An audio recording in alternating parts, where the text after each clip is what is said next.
This is Dr. Moore with Lindsay Moore MD, and today we're going to talk about paced bottle feeding again and what you do if you need to get your baby used to paced bottle feeding when you didn't do it at first, or maybe you eased up on it and now they're not really very happy about those pauses that they're supposed to be taking, okay?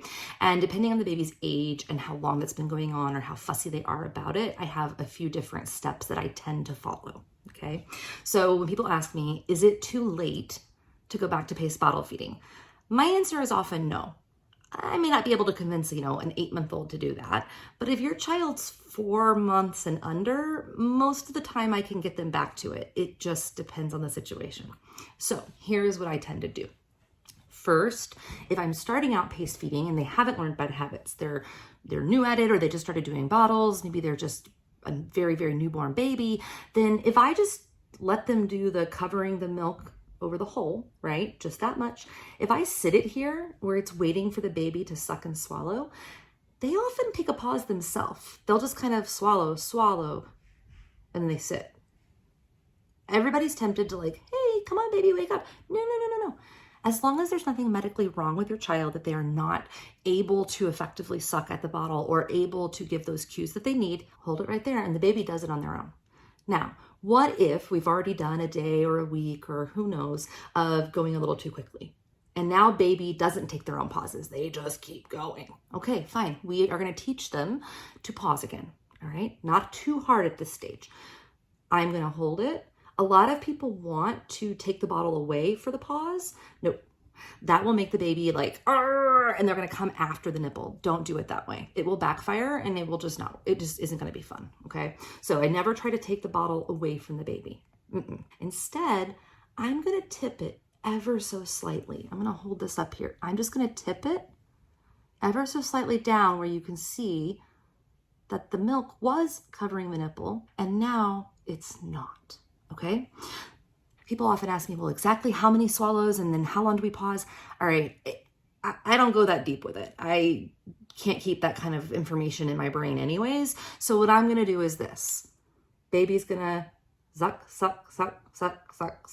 Oh gosh, it's been 20 or 30 seconds and I haven't stopped them for a break. Whoops. Okay, I'm just going to go ahead and hold it down. Maybe it's 2 seconds, maybe it's 5, maybe it's longer. It's going to depend on what the baby will tolerate. So if baby is really against the paced bottle feeding at this point, they're very used to no pauses, then I might only take them down for a second and go back up. Just a second, every 30 seconds or so ish, give or take. You'll figure out what works for you. And I don't tip it all the way. I'm going to just gently tip it just for a second or two. Okay. I can build up then as the baby gets used to it all the way to a longer pause.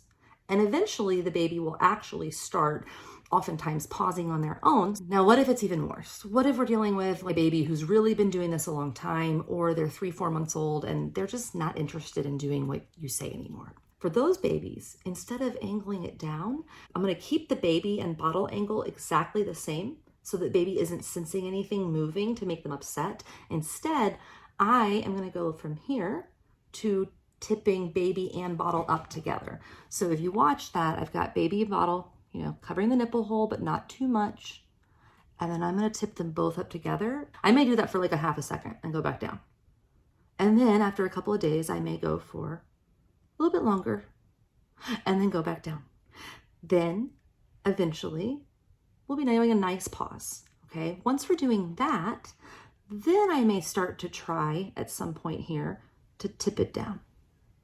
Okay, it's not wrong to keep doing the whole thing, but I just find it's easier not to have to move the baby every time. So over the course of a week or two, maybe less, I will start tipping briefly and then longer periods. That baby may or may not ever get back to doing the pauses on their own, but it's a way to ease them into it. I can't say anything works all of the time, but this works a lot of the time. I have even taken babies who were 3.5 months old on a quote nursing strike who wouldn't go to the breast. They got very used to the bottle being fed more quickly. And it took me 2 weeks with that family, but their baby learned how to do it over time, and they went from desperate and crying at feeds to feeding at the breast and only doing bottle again when, the mom had to be separated for work. So it can be done. It does take patience, and it takes a like many things with children and babies and honestly humans, you have to sort of like approximate the goal and move forward a step at a time. So I hope that helps if you're in a really tough situation.